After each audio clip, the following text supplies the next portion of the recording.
ওই এক সংবাদ পত্রিকা সাংবাদিক বলেছিলেন যে রতন দাস মহামানব ছিলেন।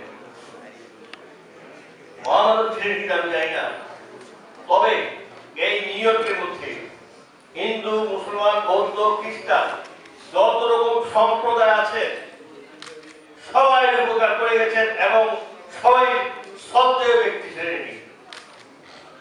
এবং যেই কারণে আমরা দেখেছি ওনার মৃত্যুর পরে শত শত মানুষ যাচ্ছে, বিভিন্ন অনুষ্ঠানে আসছে তাদের শোক প্রকাশ করতে। আজকে আমি এই সবাইও যারা এসেছেন আমি তাদের সবাইকে আমাদের বৌদ্ধ সম্প্রদায়ের পক্ষ থেকে ধন্যবাদ এবং কৃতজ্ঞতা জ্ঞাপন করছি।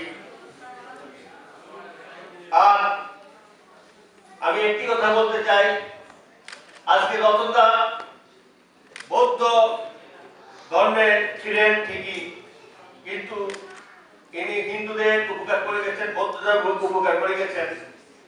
আমরা এই বৌদ্ধরা কতটুকু করেছি আমি জানি না।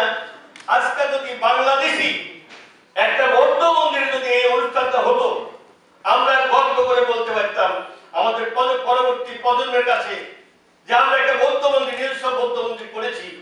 রতনদার সার্থক হতো, রতনদার জন্মটাও সার্থক হতো যে উনি বৌদ্ধ সম্প্রদায়ে জন্মগ্রহণ করে উনি দেখে গেছেন যে একটা বৌদ্ধ বিহার। আমরা সেটা পারলাম না।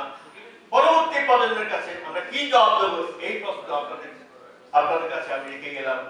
পরিশেষে আমি একটি কথা বলে আমার বক্তব্য আমি শেষ করব। যেদিন তুমি এসেছিলে সবে,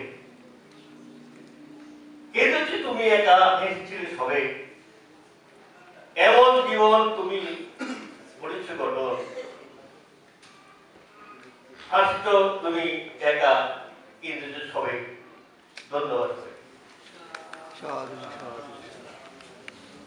ধন্যবাদ।